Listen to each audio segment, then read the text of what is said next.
So in this video, I want to talk about Mushoku Tensei and some of the things that have been brought up, not just with Mushoku Tensei, but other animes as well. It also involves gaming as well and other different forms of media. So it's not just exclusive to anime or Mushoku Tensei, but a broader thing. But I'm specifically going to be talking more about Mushoku Tensei and then bringing some other animes into this discussion just for contextual points that, as I like to call it, doomed if you do, doomed if you don't. And what I mean by that is going over touchy topics. And a couple of those can be things like Rudy's attachment to Roxy's panties, ED, bullying, Rudy's broken and disgusting behavioral patterns that he had in his past, mental health, and then also growth as a whole, because Rudy came from a past life that was not good. Like, he was severely bullied and ended up going through a downward spiral, which led him to having some very bad behavior traits and just doing some things that were very questionable. But you've also got to remember the difference between the web novel and the light novel. And one of the counter arguments that I always see with Mushoku Tensei is people citing the web novel as if that's the official source for the anime, which is not correct. The official source for the anime is the light novels. That is what the anime is using as its source. So that would be the official source for the anime. Now, there is a manga. The manga in many areas is vastly different in some aspects of the story. So using the manga as a reference is completely out the window, and the web novel has many things that have been added, changed, or just completely removed depending on some of the topics. So one of the first things people bring up is what Rudy did before he was reincarnated, but that has actually been changed from the web novel to the light novel. So I just wanted to bring that up because that's one of the easy go-to arguments that people have about referencing Rudy's behavior, which demonstrates that either the person's just getting secondhand information from someone else, or they've read the Wikipedia page. Maybe they've read the web novel, but most of the time I highly doubt they've read the web novel.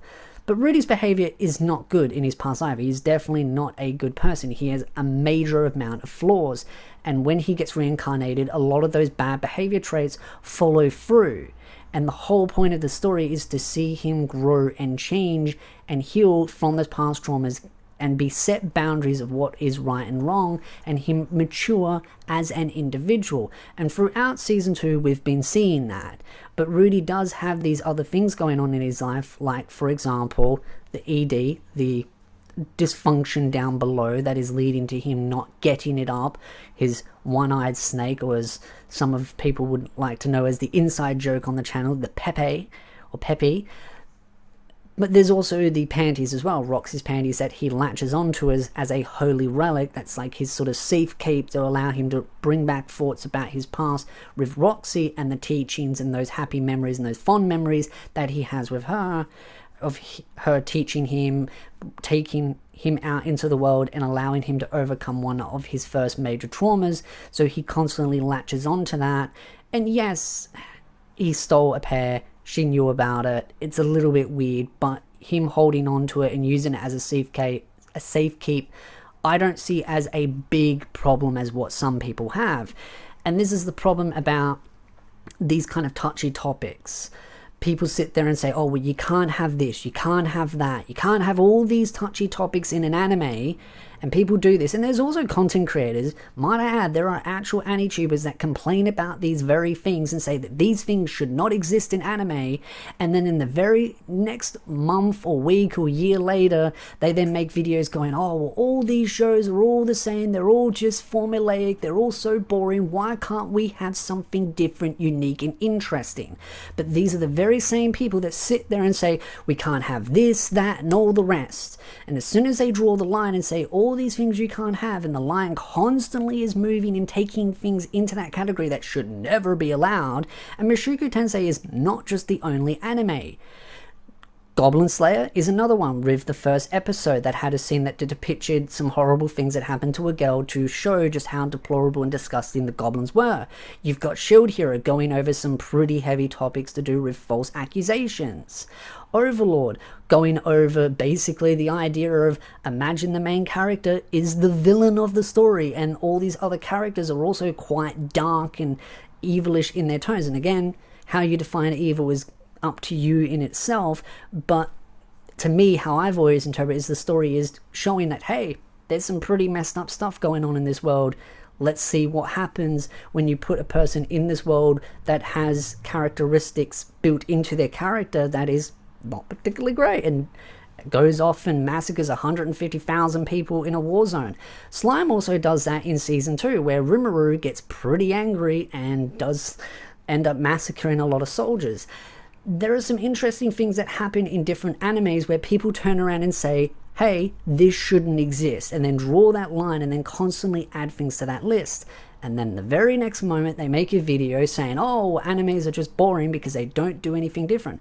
And I'm only talking about isekais and power fantasies here, but there are a lot of rom-coms and romances that also do stuff that some people don't like. And then they whinge that they're all the same and boring.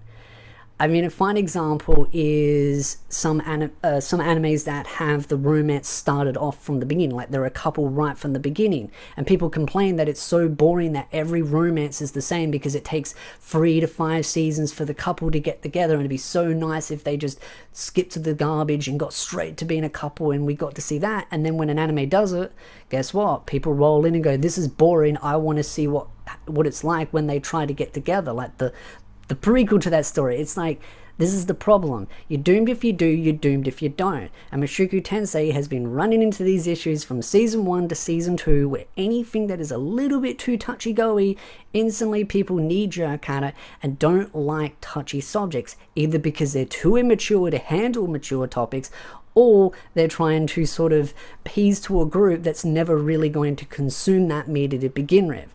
And that is something that's happening in the gaming industry quite a lot, where games are being changed and altered to fit to a very specific group of people that don't want these things in it, and then the games and the medias and the movies and all the rest just end up flopping because, well, those people were never intending to actually consume it or purchase it legally. They just wanted it made to their desires and their needs, but then never consumed it anyway, which ends up leading to the actual story flopping. And it's just something that I personally wanted to vent, because one of the things that I love about Mushoku Tensei is the fact that it does go into these topics that are much more difficult, that require actual thought and discussion and knowledge about different things, like, for example, ED. And it's really amazing to see some content creators out there, like a certain psychologist that I do a regular podcast with every week on Sunday for some people, Monday morning for me, where we discuss about the psychological components about Rudy's behavior, his growth, his development, and educating people on mental health and psychology, and allowing people to understand what is going through people's minds and enlightening people on these things, which I think is very important. And Mushoku Tensei allows for these discussions. But at the same time, there are people out there kicking and screaming like little toddlers, projecting their own insecurities and possibly issues that they have within themselves that maybe they see inside, that they see in Rudy, that maybe is inside of them, that they then want it censored. And to me, I feel like Mushoku Tensei is kind of a nice little mirror on this part of the community that seems to be kicking and screaming, because when you do a little bit of a fine observation of these people, you notice that they have their own character defects as well.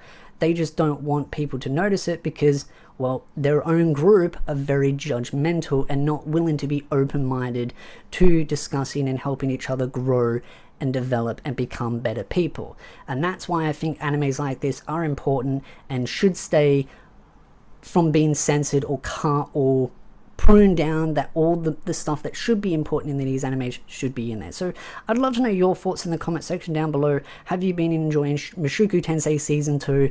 I will definitely say, as a light novel reader, I am very excited for the next arc to come up, which of course is the uni arc. I'm very excited, looking forward to some amazing discussions about Rudy's growth and other characters that will be new and old in this story. So again, if you like this video, hit the like, subscribe, and I'll see you beautiful nerds in the next video.